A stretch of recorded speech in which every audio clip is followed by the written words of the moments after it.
Hello, welcome to our coffee chat. My name is Hal Tharp. I'm in a faculty position at the University of Arizona in the Department of Electrical and Computer Engineering. Welcome to the challenge. I'm really looking forward to seeing what kinds of solutions you will suggest for the particular challenge that you are dealing with. Why are we having a coffee chat? Really, it's just to let you know that we as faculty are human, and maybe by this conversation you'll feel a little bit more comfortable with faculty and you'll get to learn a little bit more about me, which let's see how that goes. Speaking of faculty and students, I remember an older faculty member when I was in graduate school. He said that students would always ask him, "Wow, how did you ever become a faculty member?" And he would say, "I just stayed in school longer than what you have stayed so far in your particular career." Well, maybe I'm getting a little bit ahead of myself and I'm looking off camera maybe because I'm trying to make sure that I don't get too off script in this conversation. Since you're not here to ask me questions, I'm going to try to ask questions and answer them as we go. But talking about graduate school, that maybe I'm getting a little ahead of myself. Maybe we should back up and I should tell you a little bit about how did I even get into engineering in the first place? How did that happen? Well, it wasn't because my mom or my dad were engineers, or I didn't have an aunt and an uncle that were engineers. I really didn't know any engineers. So how did I end up in engineering? And I'm guessing many of you have had or have students or friends, I should say, colleagues that you have classes with or share interests. And I had a few of those growing up, and one in particular, we sort of had this, it really was an unspoken challenge or game between us. We were always competing. And she always said, "I'm going to be a medical doctor." I knew that wasn't in the cards for me. I wasn't real big on blood or broken limbs.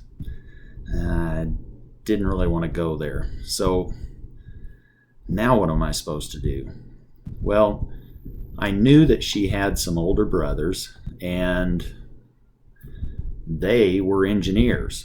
Didn't know what that was, but they were engineers and they were working for large international companies, and they seemed to be comfortable in their career and in their lifestyle. And I thought, maybe that's something that I could do. And I always sort of enjoyed math and some physics and chemistry, so I thought, let me try engineering.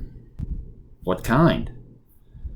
Well, when I was in school, we actually had to decide what engineering discipline to major in from the very first day.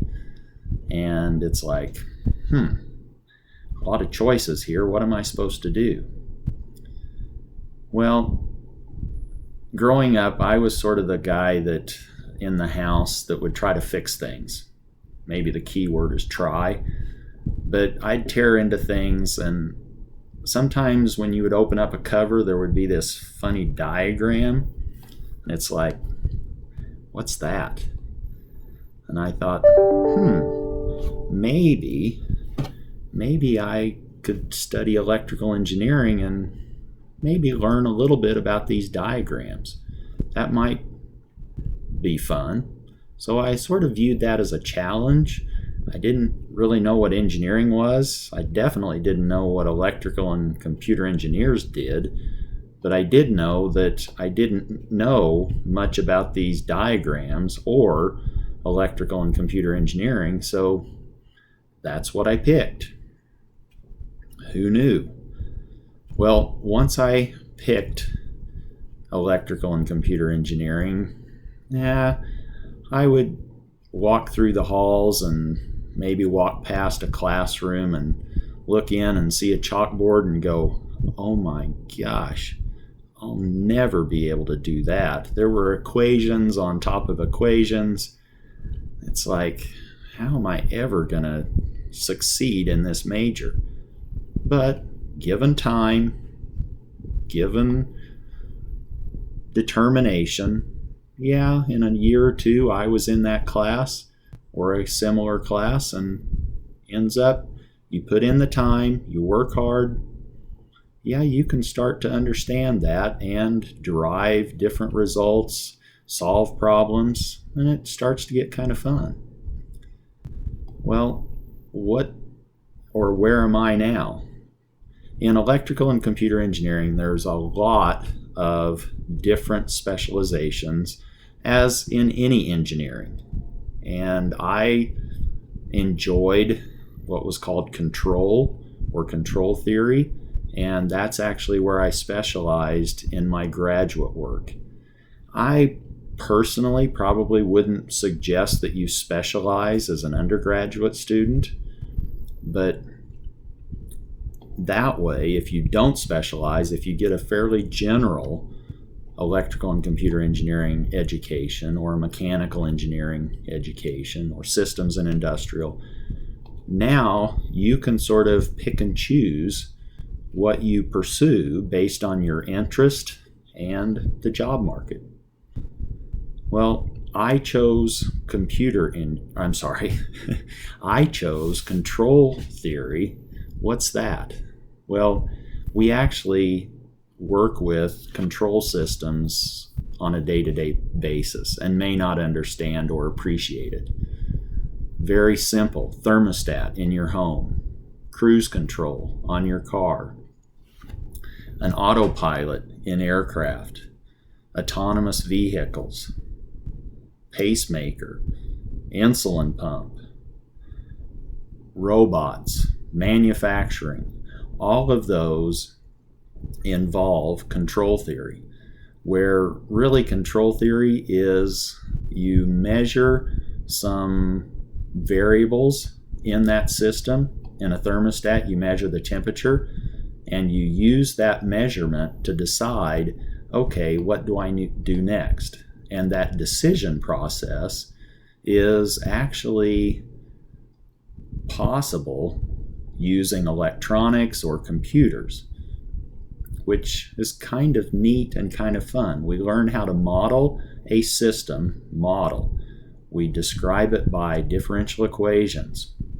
Need some calculus before that. So you have a lot of mathematics background.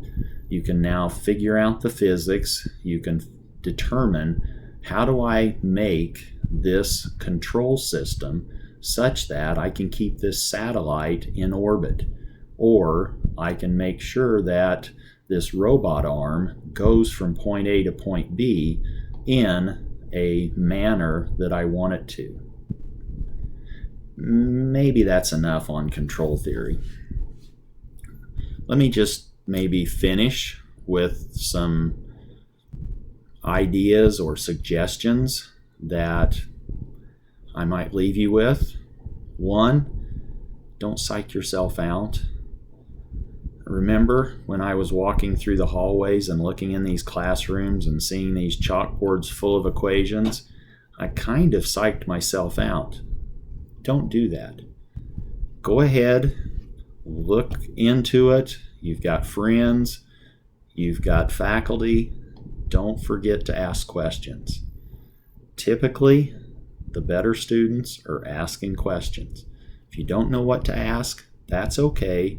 Just communicate your issue with a friend, and maybe between the two of you, you can come up with a reasonable question. Maybe you're working some problems. You can say, I got stuck at this particular junction. How do I proceed?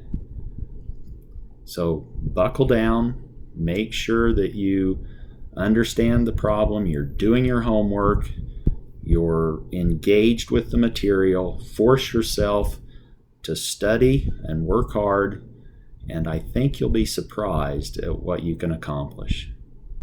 Good luck in your challenge, and I look forward to seeing the solutions that you come up with.